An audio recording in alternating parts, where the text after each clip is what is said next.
John Tabo disebut sebagai calon yang pantas memimpin Provinsi Papua Pegunungan. Anak asli Tolikara ini sangat berpengalaman dan punya sejuta terobosan yang telah nyata di tengah-tengah masyarakat. Sosok John Tabo juga disebut sebagai tokoh yang mewarisi karisma kepemimpinan sejak kecil. Seperti apakah sosok John Tabo di mata tokoh adat Lapago Timotius Wakur? Berikut kisah singkat tentang siapa sosok John Tabo dan sepak terjangnya di dunia politik dan pantaskan John Tabo memimpin Papua Pegunungan.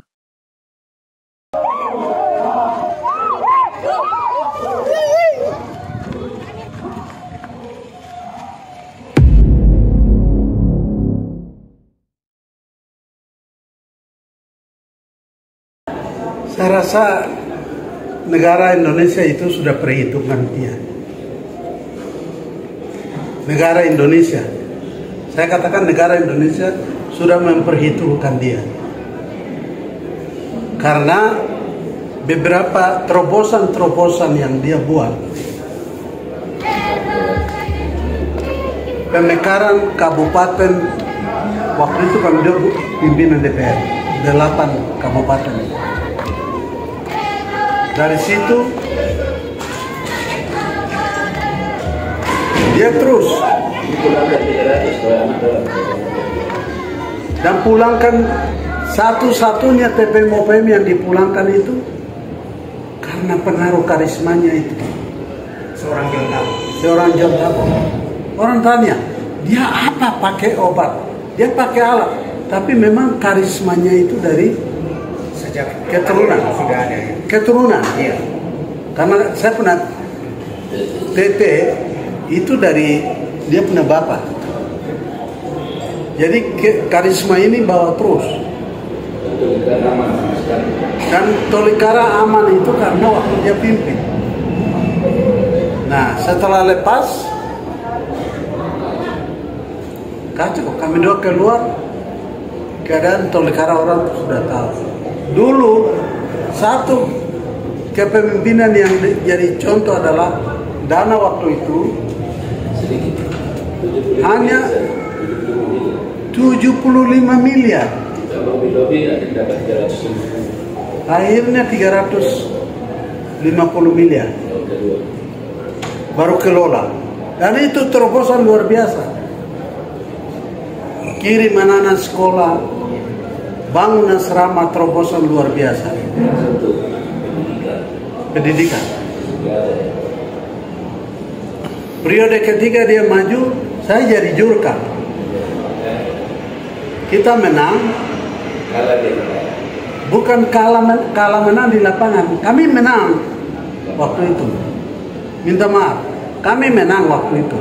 Karena dia dapat 66.000, Usman itu dapat 43.000. Saya bilang sama anak-anak kita tidak usah ke MK sudah.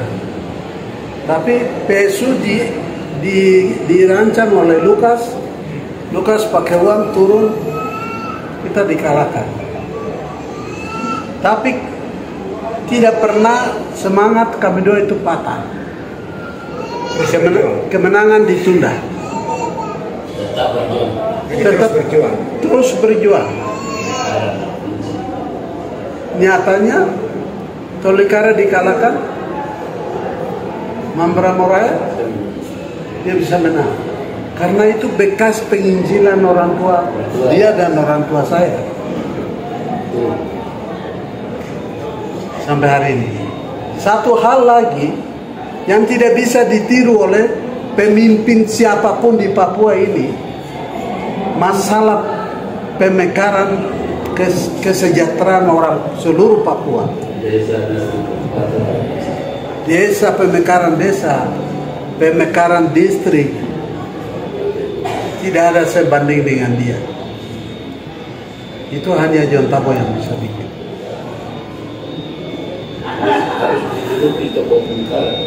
Dan dia dijuluki tokoh pemekaran. Jadi saya minta maaf, saya tidak menyalahkan karena Beva juga saya punya cucu juga.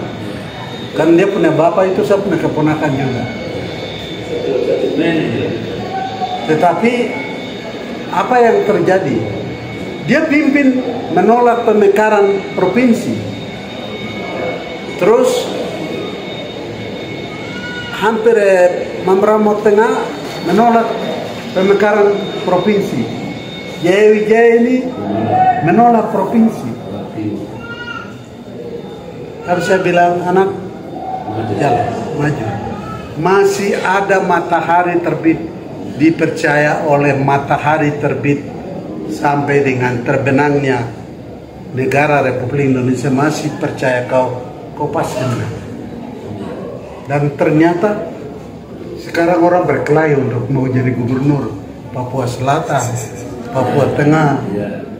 WMPO tipe itu dia pergi ke Papua Tengah itu omong kosong. Itu hanya karena kalau dia mau maju di sini sudah kalah duluan. Tidak mungkin dia menang di sini.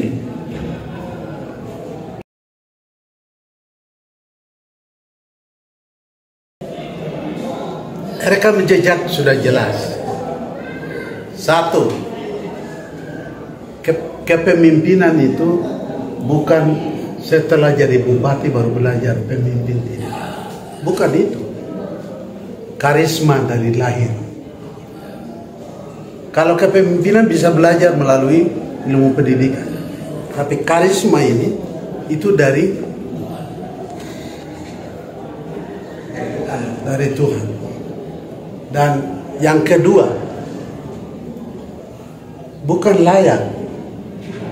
Dan memang penghargaan seluruh orang Jaya harus berikan kepada dia tanpa syarat. Seorang Bapak John Tabor. Ya. Makanya Bapak jangan heran. Besok kita hak suara pemilih DPT-nya 1.230 sekian. Doa saya, biasanya doa saya itu tidak meleset. Dia akan menang 870 sekian ribu, itu dia akan menang. Amin. Kalau Bapak tidak percaya, besok Bapak siap kasih hadiah buat saya. Siap. Saya percaya Bapak, karena ini hamba Tuhan yang bicara. Betul saja.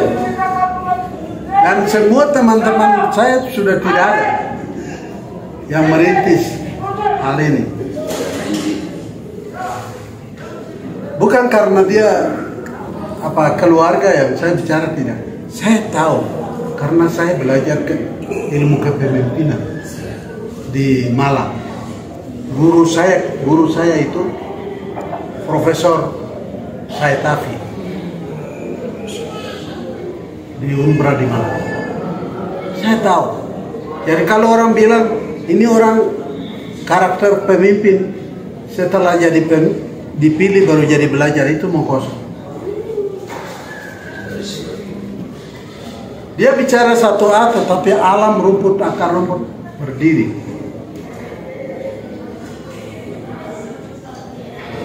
Gitu. Jadi yang cocok besok akan meletakkan dasar pembangunan. Ya, mudah-mudahan. Saya sekarang umur 58 tahun ya. Sedikit lagi sudah 60. Tapi dibanding dengan Maruf Amin kan umur sudah matahari terbenam, masih bisa jadi wakil presiden. Saya masih bisa mendampingi beliau jika Tuhan berkenan untuk 11 kursi di sini saya masuk, supaya pengalaman itu tetap kawal dia dalam kepemimpinan. Letakkan dasar yang bagus di kabupaten, provinsi yang baru.